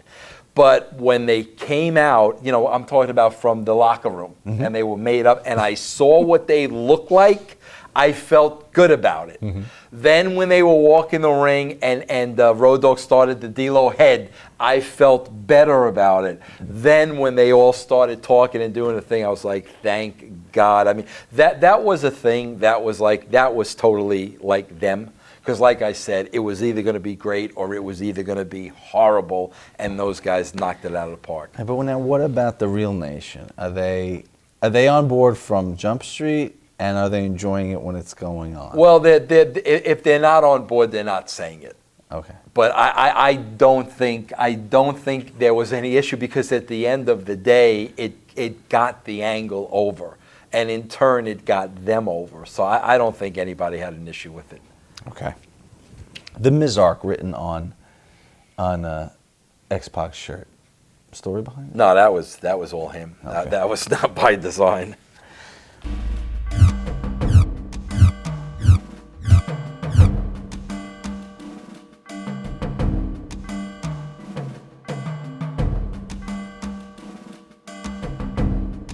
This just goes to show you, like, people like, oh, Vince, you're so successful at WWE and you were a failure at WCW. Oh, it's because Vince McMahon was the editor and this, that, and the other thing. Okay, Ed Ferrara comes in because it's just me and Vince writing the TV at the time. Cornette was gone, and it was like I only got with Vince when the TV was done. So I really wanted somebody there that I could bounce things off of back and forth. Ed comes in on a trial basis. Immediately, he's Italian. He's from Jersey. He is probably like the smartest individual I've ever met in my life. You can't hold me down and really dot I's and cross T's. He's the detail guy. So immediately, I hire him. I told Vince, hire him. Which right there is something that's not in the norm in wrestling, because I should have looked at Ed as a threat, as anybody would. I would have cock blocked him. You don't want to hire this guy. Anybody else would have done that. But I said, no, he can make the product better. He can add to the product. But I compare that to WCW, because when you look at the same set of circumstances, Brad Siegel one day decides, oh, you and Eric Bischoff are going to work together. Meanwhile, Vince Russo was writing the WWE television when we wound up kicking the backsides of WCW. Eric Bischoff loses his job, and I wind up replacing Eric Bischoff. Right. So how Brad Siegel in his mind thought, okay, these two never met, but that's what I mean. People never want to look at the facts. But like with Ed, I was the kind of guy that, listen, man, whoever can help us make this product better, bring him on board. From a responsibility standpoint, like how did you two work together? Two people creatively writing music or doing anything might have two different perspectives on things. One might be stronger with this, weaker with this. What was the music you were making with Ed? You want to hear how ridiculous this is? Okay, you look at the product today, and you know the 25 to 30 writers, whatever there is. Okay, Ed Ferraro would come to my house. We would probably start at about 10 o'clock in the morning. Okay, this is when the Jerry Springer show was on fire. Yeah. Okay, Ed would come to my house. In Connecticut, Springer was on like 3 different channels, one right after the other, like a 3-hour block of Springer. We would sit there at 10 o'clock. We would start writing the show. Springer would be on in the background, okay? We'd watch Springer till 1 o'clock while we're writing. 1 o'clock, there was a mall in Trumbull, Connecticut, right across the street from my house. Ed and I would walk to the mall and eat lunch. By the time we got back, it was 2 o'clock. We'd work from 2 o'clock to 5 o'clock. Ed would leave at 5 o'clock, and we would have our show. It was that simple. At that point, we have our show. The next day, we go to Vince's house, and we pitch and lay out our show to Vince. It was that simple.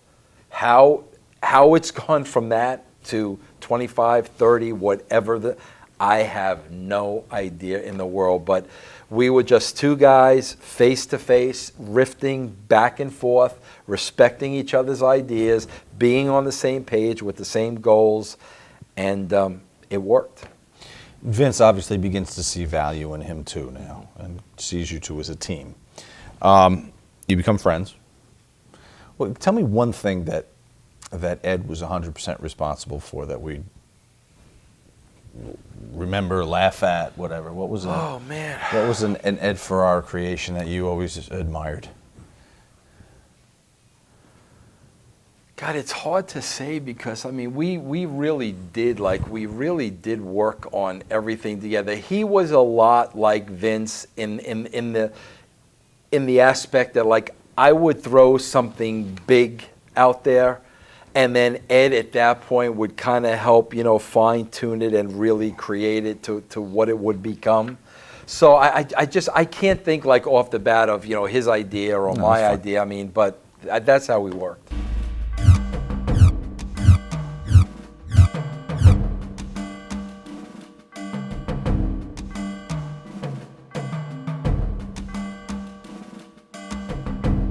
I love D'Lo, man. I love D'Lo because he was a company guy. He was a hard worker. I loved the gimmick with the chest protector. I mean, I thought that was great. But he was just always one of my personal favorites. The European title, necessary? No. Just one of those things. Yeah, no, I couldn't even tell you how it came about. I mean, I really couldn't. But no, it wasn't necessary.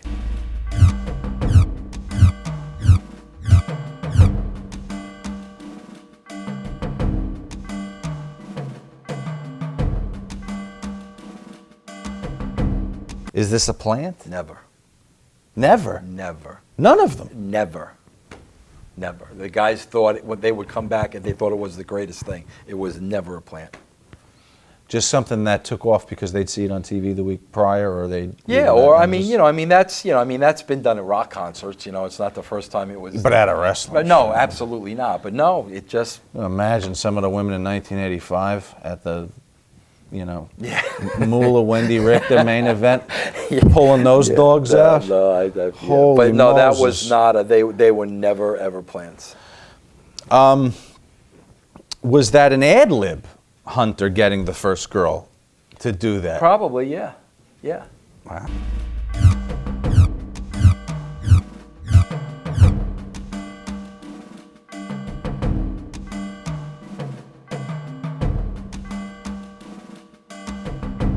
Sable's hand bikini, which has become like an iconic symbol of the Attitude Era. You're shaking your head no. No, because I'll never forget the story.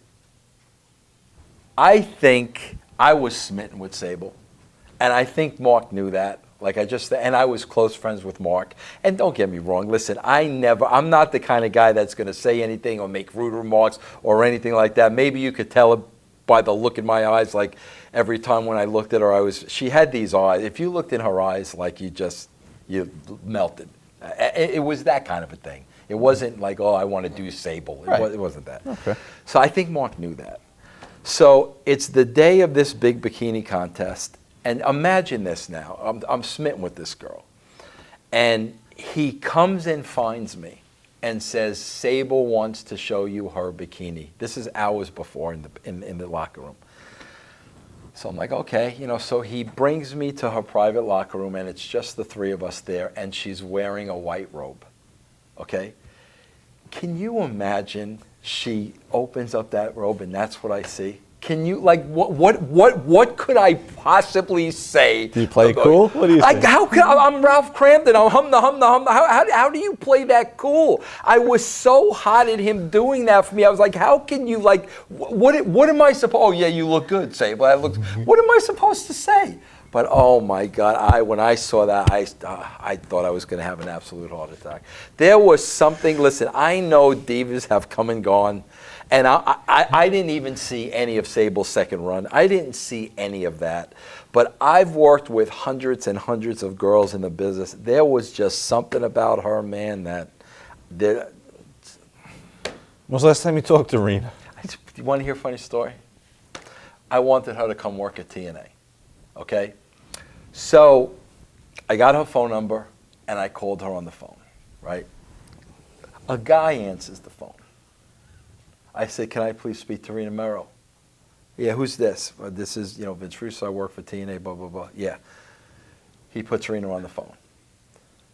I laid out this whole spot I have for her at TNA. I want to bring her into TNA, this, that, and the other thing. She's excited about it, this, that, and the other thing, right? I'm at Jeff Jarrett's house. So I hang up the phone. I'm ready to now say, Jeff, call, we need to talk money, whatever the case may be. So all of a sudden, 10 minutes later, freaking Kurt Angle calls me. And he goes, Vince, what did you do? And I'm like, what are you talking about, Kurt? I didn't do anything. What are you talking about? He goes, Brock Lesnar wants to freaking rip your head off. I said, what are you talking? I said, I've never even met Brock Lesnar. He goes, no, you never met Brock Lesnar, but you just talked to him on the phone. You didn't introduce yourself, and then you tell him to put his wife on, put his girlfriend, I think girlfriend on the phone. He goes, he wants to freaking kill you. He's calling me, asking him who the F you are. Meanwhile, I didn't know she was living with Brock Lesnar. How the heck am I supposed to know she's living with Brock Lesnar? So, long story short, I haven't dared call Rena Morrow's number since. I guess she didn't come over, and no, she did not come you over. Haven't spoken to Brock since. No, Very good. No. What percentage of Lawler's insane horny puppy stuff is a put on, and how much of it is him? I think it's all him. It's just all Lawler, man. He's just incredible. Going back and watching those shows now, man, he's just so funny. I go back now, man, because listen, I was there for the shows. I never really got to watch them. Right. When I go back now and I listen to Lawler and JR, it's a joke, the announce team they have today. It's not even like Major League and like high school baseball. It's an absolute joke. The mastery of the announcing between those two guys was unbelievable.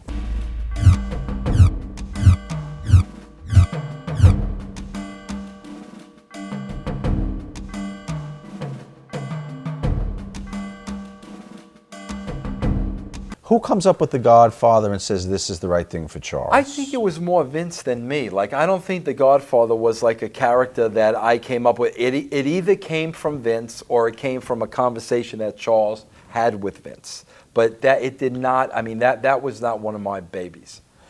What about the idea to have the hoe train and bring scantily clad stripper I think types? that Was was that him. Steve Lombardi's or No. I actually think that was Charles. Yes. Yep. Through his connections in Vegas, perhaps. Yes, perhaps. When you go city to city, what's the process for finding the girls? Is this something also that gets handed to Kevin Dunn? Yes, it is. Yes. Really? Okay. Yep. So they have casting people, I guess, that are Man, you accessible? got to see, man. There's one show early on you got to see. I popped huge. Sean's in the. Remember when Sean popped out of the casket as he's supposed to be? You thought it was Taker, Right? And Sean Yes. about that. You know what I'm talking about? Yeah. Okay.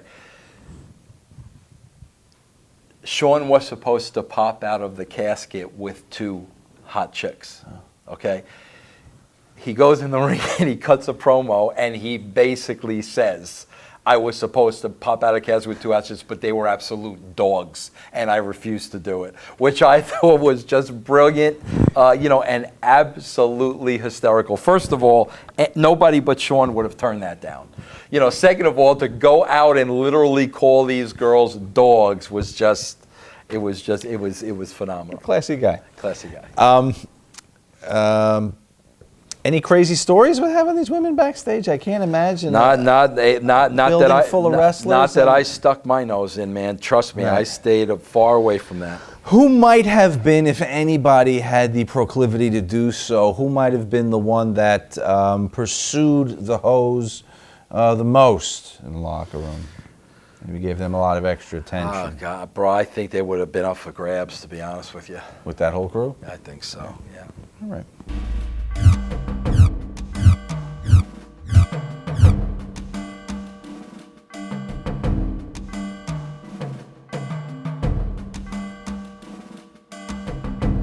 Clearly, we need another hour of television for you to write. How does it come about? Whose suggestion is it? It was so hot at the time, they just wanted more programming, because it just meant more money. And that was really the beginning of the end, because Heat was an hour show, and it wasn't like a focus show, it's like a B show. Mm-hmm. But when SmackDown came, I mean, that was a whole other story, and that was pretty much the breaking point. People might not realize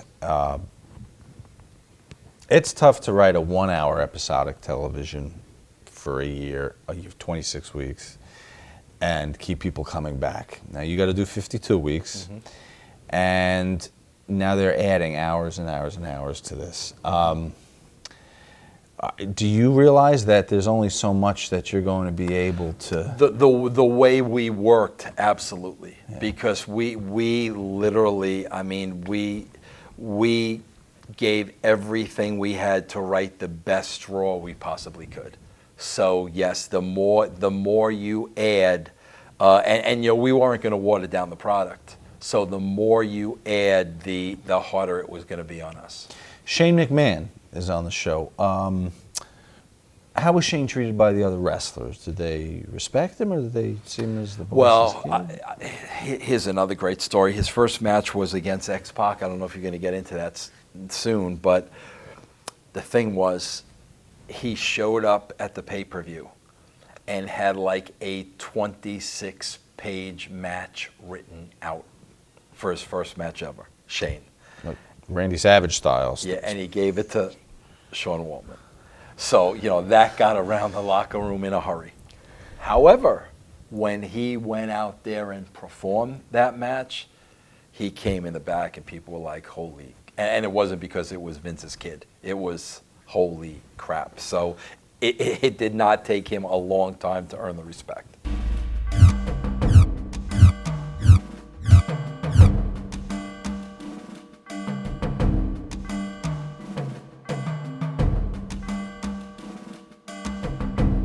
There were, with Tiger Ali Singh, first of all, I liked him. He was a nice guy. He looked great. There was some issues on the management level.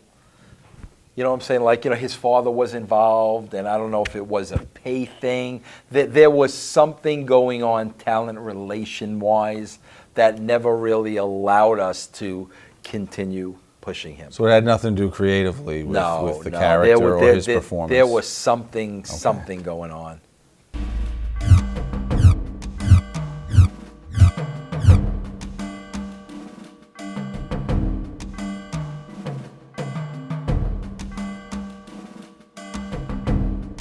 classic. Is there a part of you that maybe when you're watching it on the monitor that goes... These are the things that people want me to apologize for, and I'm like, are you freaking kidding me?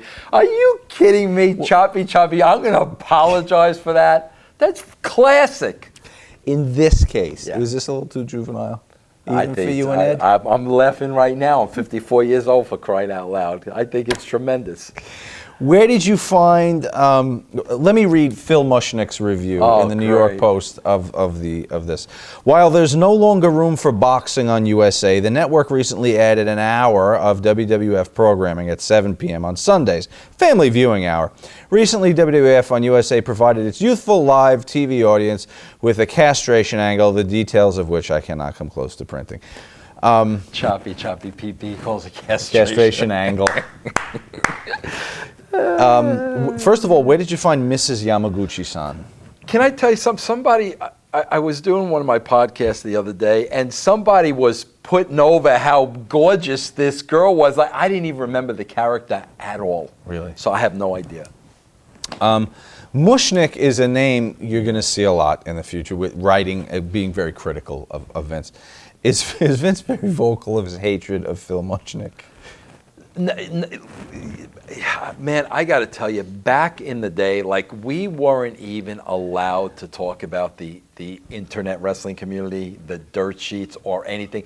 All this time when I was writing all this, I never, ever looked at a dirt sheet. Well, New York Post, though. I mean, Yeah. But I think it was more when it was the steroid trial and it was like serious stuff. I don't think he... But this he wouldn't give a shit about. Heck no. Okay.